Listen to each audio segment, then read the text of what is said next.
Assalamualaikum warahmatullahi wabarakatuh. Hamdan hamdan syakirin hamdan wafi masyidah laku jalla billah. Abisni awasuhni haham badu. Bahasa Februari suatu Februari dimanapun Anda berada. Senang sekali pada hari ini saya bisa bersamai kalian di suatu kabar konten edukatif penuh bacaan dan cerita yang asik untuk kita simak. Maka dari itu berterima kasihlah memuji Allah Subhanahu wa Ta'ala, Tuhan yang Maha Kuasa, yang telah memberikan berkah rahmah hidayah dan inayahnya dan bisa berkumpul di suatu kabar ini. Syarat beserta salam semoga selalu tidak lupa kita bersolat kepada baginda Rasulullah Sallallahu Alaihi Wasallam, untuk keluarganya, sahabatnya, kita Ustadz yang telah membimbing kita, Allah yang telah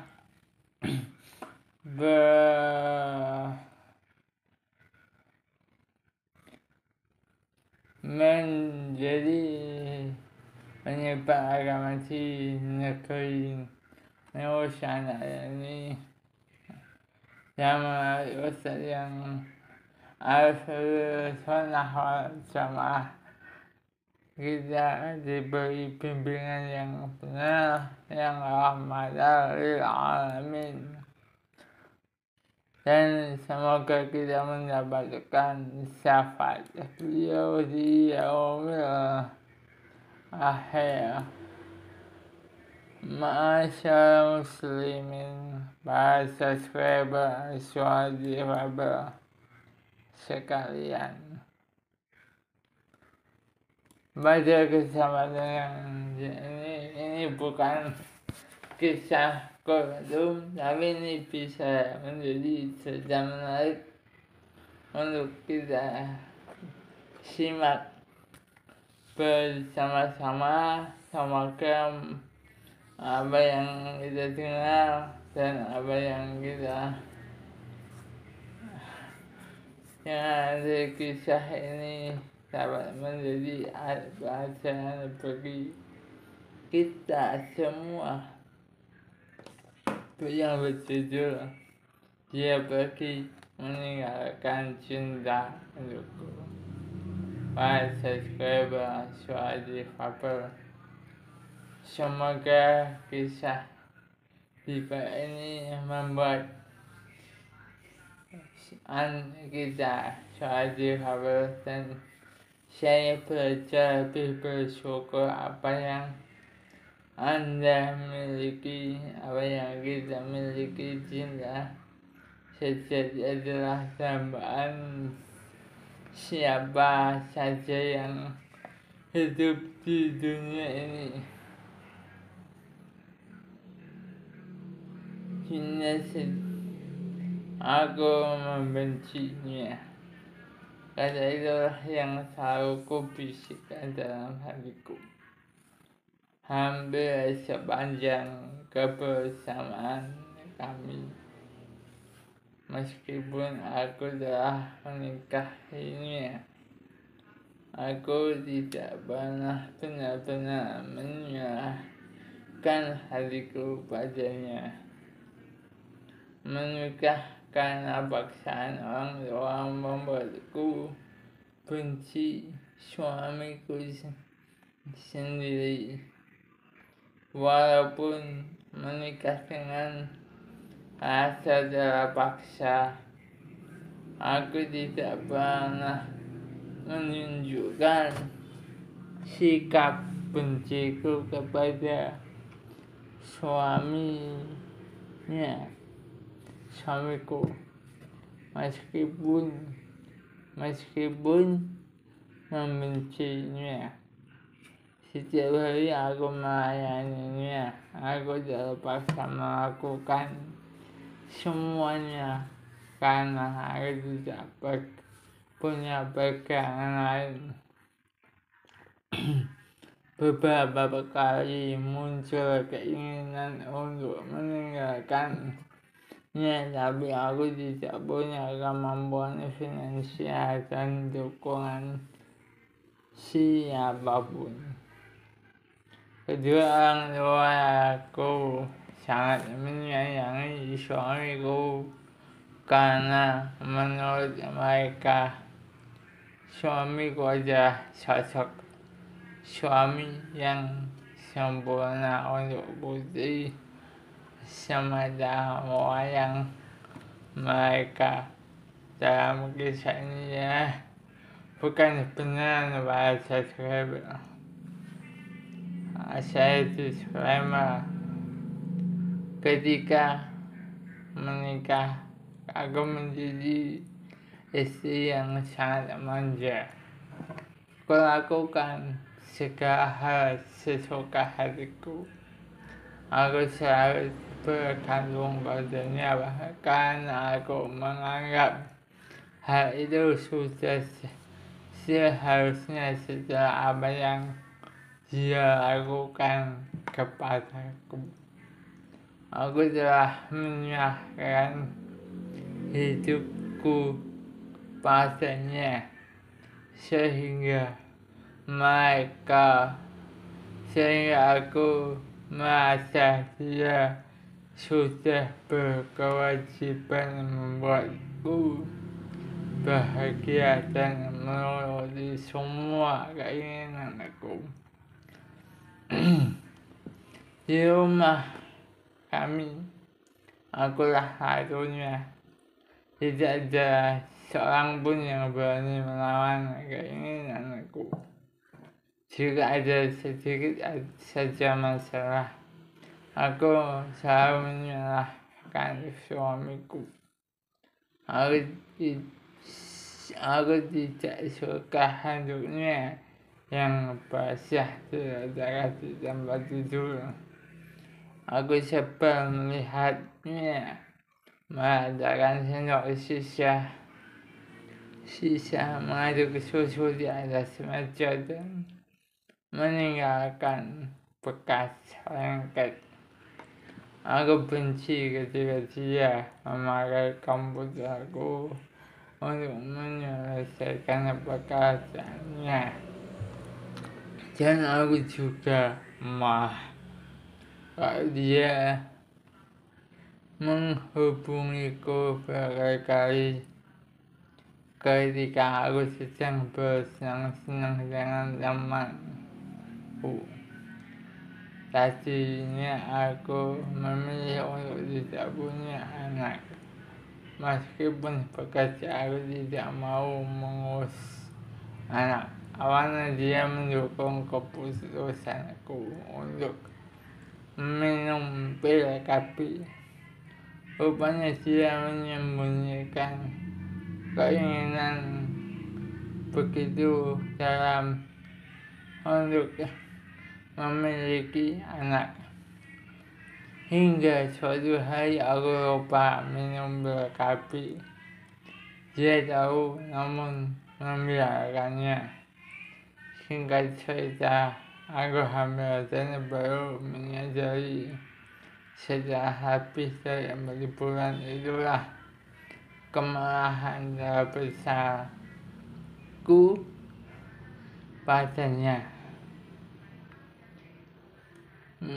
Kemarahan semakin bertambah ketika aku mengandung sepasang anak kembar dan harus mengalami kelahiran yang begitu sulit.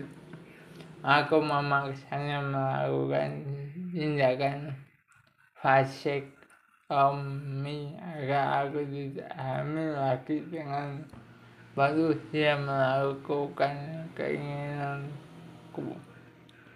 Orang itu berlalu hingga anak-anak tidak terasa dan berulang-ulang yang ke-8. Seperti pagi-pagi sebelumnya, aku bangun paling akhir. Suami dan anak-anak sudah menungguku di meja makan. Seperti biasa, dialah yang menyediakan sarapan pagi dan mengenalkan anak-anak ke sekolah bahasa sekalipun cerita ini begitu harmonis walaupun ada masalah. Hari itu dia mengingatkan aku kalau hari itu ada peringatan ulang tahun ibuku. Aku hanya menjawab anggukan dan coba memperdulikan kata-katanya.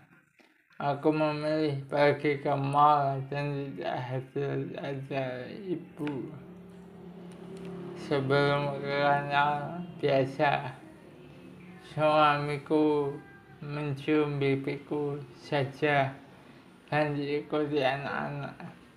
Tetapi hari itu dia juga memelukku sehingga anak-anak menggoda ayahnya. Aku berusaha mengelak dan melepaskan pelukannya meskipun akhirnya ikut tersenyum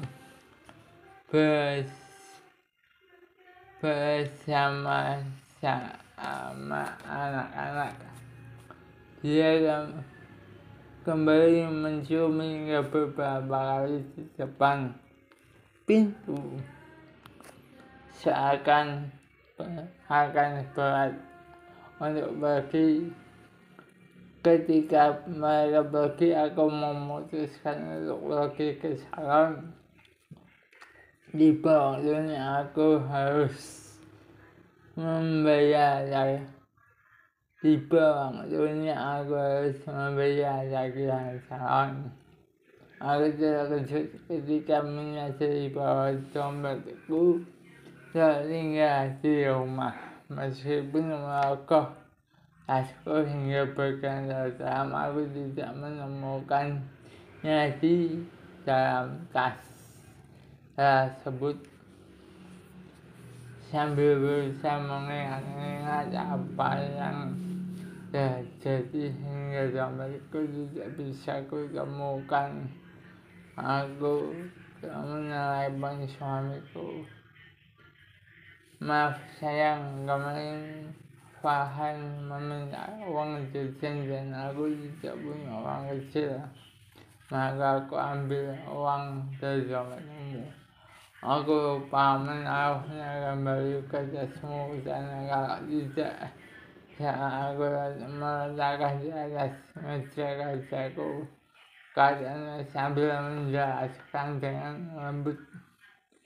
Aku mengomelinya dengan kasar. Ku tutup telepon tanpa menunggunya selesai bicara.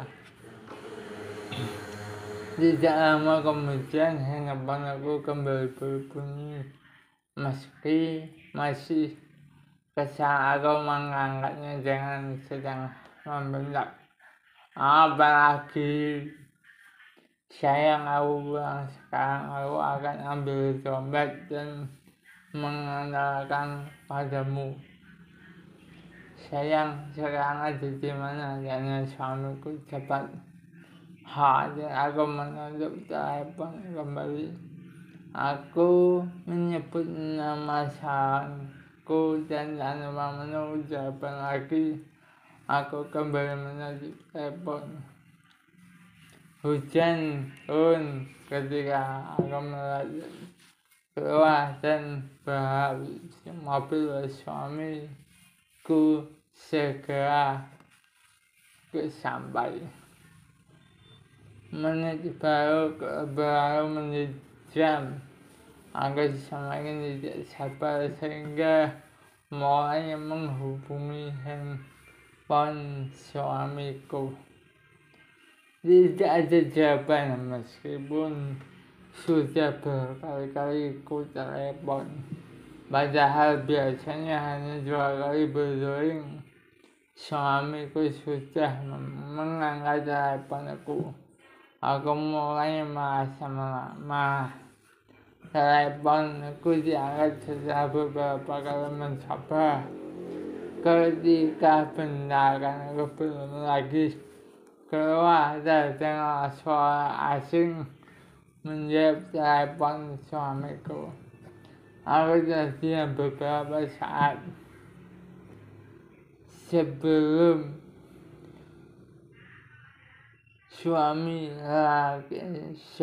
suara laki asing itu memperkenalkan diri. Selamat siang, Bu. Apakah Ibu istri dari Bapak Arman? Ujar pertanyaan itu segera. Laki asing itu ternyata seorang polisi yang memberitahu bahwa suamiku mengalami kecelakaan dan saat ini dia sedang dibawa ke rumah sakit kepolisian. Saat itu aku hanya terdiam dan menjawab terima kasih. Ketika telepon ditutup, aku berjongkok dengan bingung dengan menggenggam alat handphone yang kupegang dan beberapa pegawai sana mendekatiku dengan sikap bertanya apa ada apa hingga wajahku menjadi pucat seputih ke atas. Entah bagaimana akhirnya aku sampai di rumah sakit. Entah bagaimana juga tahu-tahu seluruh keluarga hadir di sana menyusul aku. Aku yang hanya diam sibuk biasa menunggu suamiku di depan ruang gawat darurat IGD. Ruang gawat darurat. Aku tidak tahu harus melakukan apa karena selama ini dialah yang melakukan segalanya untuk keluarga dan aku. Setelah menunggu beberapa jam, tepat ketika komandan azan maghrib terdengar seorang dokter keluar untuk menyampaikan berita yang menyebabkan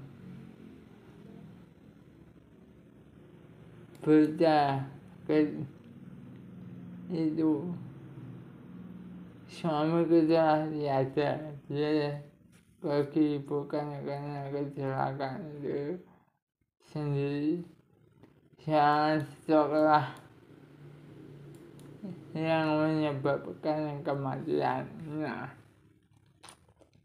Sama sekali tidak ada air mata yang keluar di mataku. Aku sibuk menenangkan ayah, ibu dan mertuaku. Anak-anak memelukku dengan erat, tetapi kesedihan mereka sekali tidak mampu membuatku menangis. Ketika jenazah dibawa ke rumah dan aku duduk di hadapannya, aku tampak menatap wajahnya. Ku sadari baru kali ini aku benar-benar menatap wajahnya yang tampak tertidur pulas. Ku dekati wajahnya dan ku pandangi dengan seksama menyucikan bahasa subscriber suatu apa. Saat itulah dadaku menjadi sesak teringat apa yang telah ia berikan padaku selama kurang lebih 10 tahun kebersamaan kami. Ku sentuh perlahan wajahnya yang telah dingin dan aku sadar inilah pertama kali aku menyentuh wajahnya yang dulu selalu dihiasi senyum hangat. Sungguh ini subscriber. Air mata melepak di mataku dan mengabulkan pandangan aku. Aku telah siap berusaha mengusap air agar air mata tidak menghalangi tatapan terakhir aku. Padanya, aku ingin mengingat semua bagian wajahnya agar kenangan manis tentang suamiku tidak berakhir begitu saja. Tapi bukannya berhenti, air mataku semakin deras membanjiri pipiku. Aku ingin ingat betapa aku tidak pernah memperhatikan kesehatannya. Aku hampir tidak pernah mengatur pola makannya. Dia selalu mengatur apa yang ku makan dan memperhatikan vitamin dan obat yang harus ku konsumsi, terutama ketika mengandung dan setelah melahirkan, dan menyuapiku kalau aku sedang malas makan. Aku tidak pernah tahu apa yang dia makan karena aku tidak pernah bertanya. Aku tidak tahu apa yang dia sukai dan tidak disukai.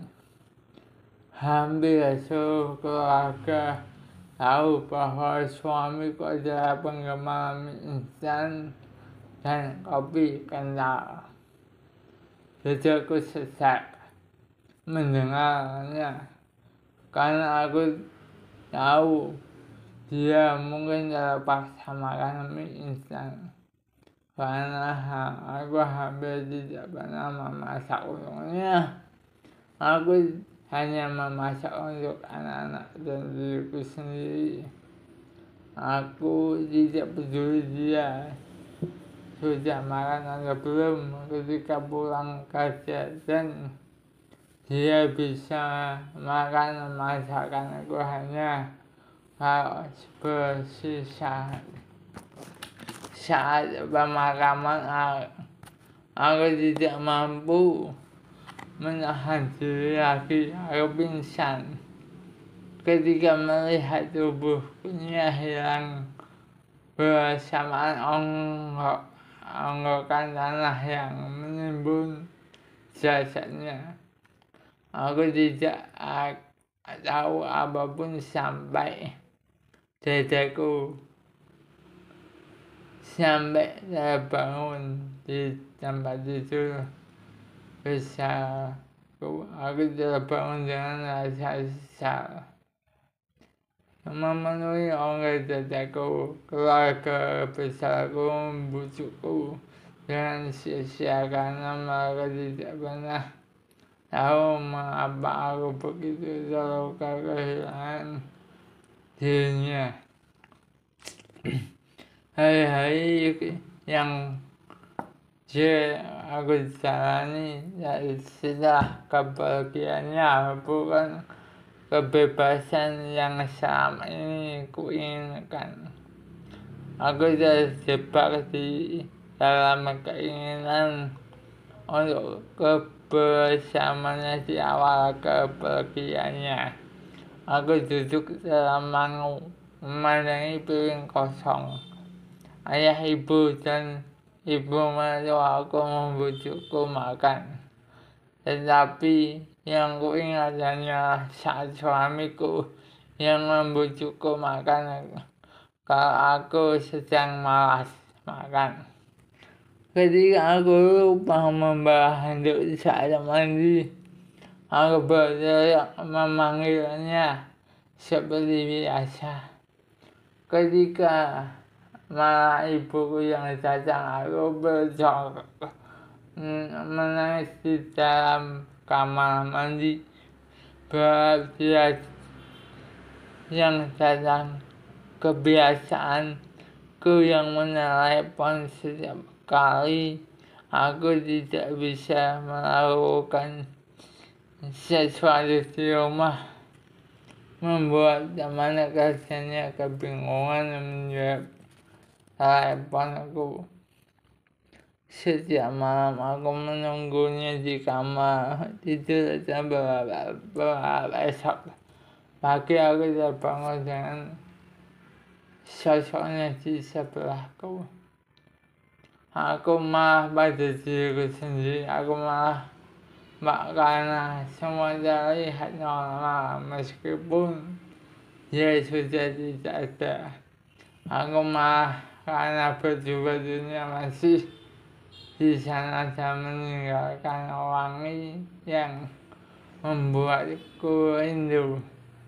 Aku malah karena tidak bisa menghentikan semua penyesalanku. Aku malah karena tidak ada lagi yang membujukku agar tenang dan tidak ada lagi yang mengingatku sholat meskipun kini kulakukan dengan ikhlas. Aku sholat karena aku ingin meminta maaf pada Allah karena menyia-nyiakan suami yang dianugerahkan kepadaku dan meminta ampun karena telah menjadi istri yang tidak baik pada suami yang begitu sempurna. 40 hari setelah kematiannya, keluarga mengingatkanku untuk bangkit dari keterpurukan. Ada 2 anak yang menungguku dan harus kuhidupi. Kembali rasa bingung merasukiku. Selama ini aku tahu beres dan tidak pernah bekerja. Yang kupedulikan hanya jumlah rupiah yang dia transfer ke rekeningku untuk keperluan pribadi, dan setiap bulan uang itu hampir tidak pernah bersisa. Dari kantor tempatnya bekerja, aku memperoleh gaji terakhir beserta kompensasi bonusnya. Ketika melihat aku terdiam, tidak menyangka bahwa ternyata seluruh gajinya ditransfer ke rekeningku selama ini.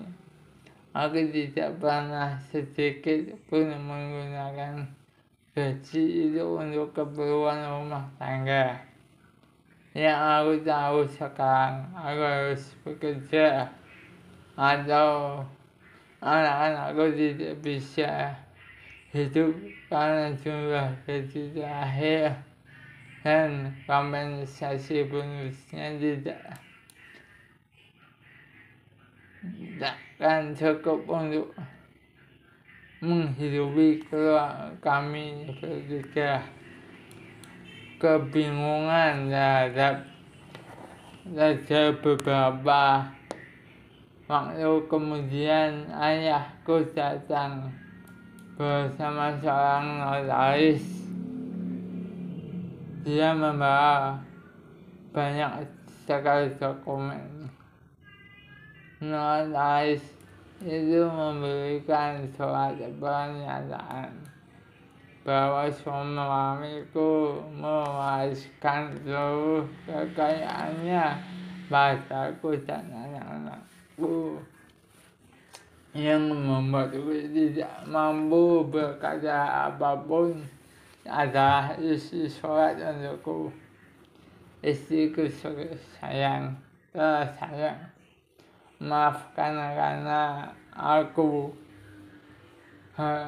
maaf karena harus meninggalkanmu lebih dahulu. Sayang, maaf karena harus membuatmu bertanggung jawab mengurusi segalanya sendiri. Maaf karena aku tidak bisa memberimu cinta dan kasih sayang lagi.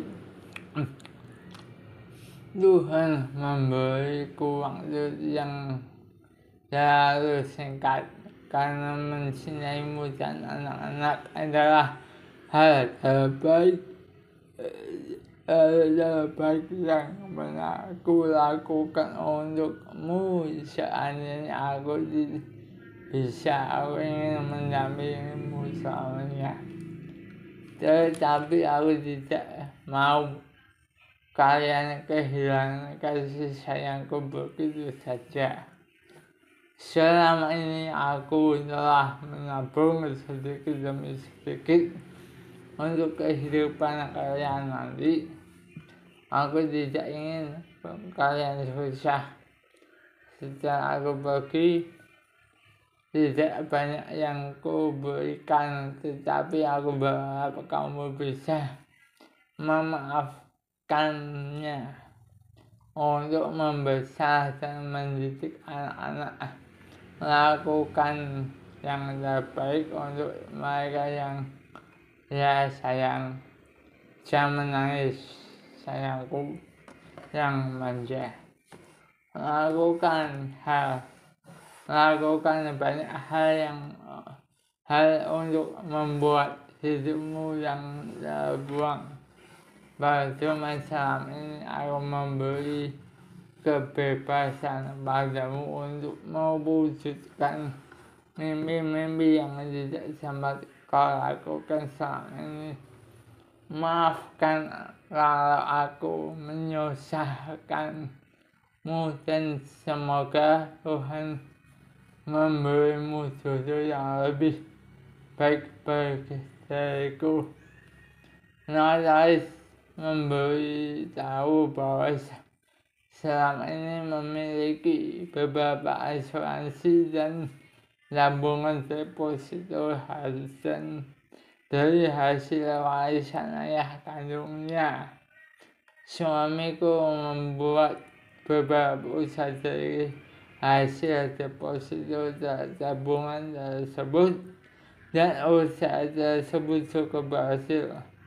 Aku hanya menangis terharu mengetahui betapa besar cintanya pada kami, sehingga ketika ajal menjemputnya dia tetap membenci kami dengan cinta. Aku tidak pernah berpikir untuk menikah lagi.